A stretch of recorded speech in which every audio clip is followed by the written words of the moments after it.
Stage 4 chronic kidney disease ang iniindang sakit ng 56 years old na si Ramon Ocuenco.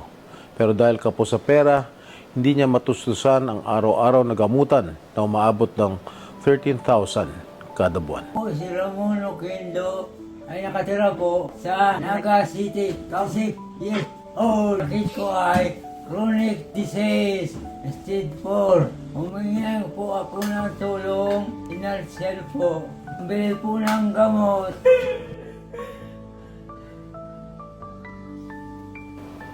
Huwag po kayo mag-alala, Mang Ramon. Tutulungan kitang tuparin ang iyong gym goals. Bibigyan kita ng GL o yung guarantee letter sa Bicol Medical Center para makakuha ka ng iyong mga gamot sa mga darating na buwan.